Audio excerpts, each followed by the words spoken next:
ओडिशार मुख्यमंत्री मोहन माझी की मु अभिनंदन जनाऊँची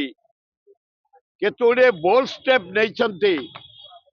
खोर्धा जिला भुवनेश्वर पाई। नंबर वन आमे बारंबार डिमांड करिचु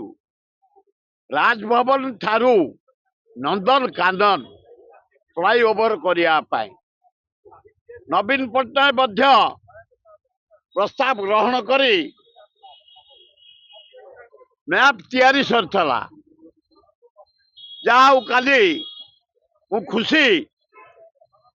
मोहन माझी घोषणा करिसंती जयदेव बिहार रु नंदन कानन मु सेठी सबमिशन करुचे। हे मोहन माझी महोदय जाम रोची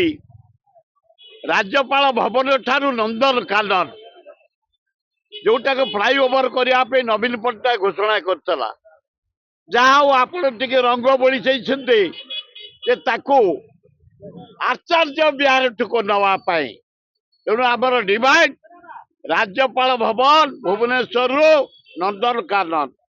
एवं एलिवेटेड कॉरिडोर जो करिवे सेटा को ओडिया रे फ्लाईओवर बा शून्य ओवर ब्रिज उच्च ब्रिज करिया पाई आपण को निवेदन कर। एक दुई आपण 50 सीट एमएलए बढ़ेबे आपण प्रस्ताव देबे आपणकर शक्ति नहीं सीट बढ़िया पाए सेटा गवर्नमेंट ऑफ इंडिया करिवो सेटा आपण भितर नुह किंतु दियंतु बढ़िया सजेशन आउरी 50-60 सीट बढ़ू। आमर भुवनेश्वर रे 3टा जटणी खोर्धा बालियंता बालीपाटना मिसिले 10टा हम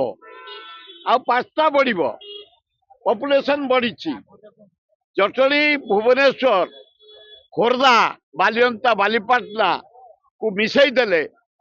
5टा जगार 10टा एमएल सीट बढ़ वेलकम अभिनंदन एवं चार्ज रखिछंती नुआ विधानसभा सेक्रेटरीट मुख्यमंत्री का घर आज देखई मैप रे जे नूतन भाव हम अभिनंदन आम पैसा तैयारी हम से कौन तुम धान बिका पैसा कि मोहन माझी ना नरेंद्र मोदी धान बिका पैसा आमे जीएसटी दे आमे टैक्स दौ आमे खंजना दौ आमरी पैसा रे तैयारी हम वेलकम कर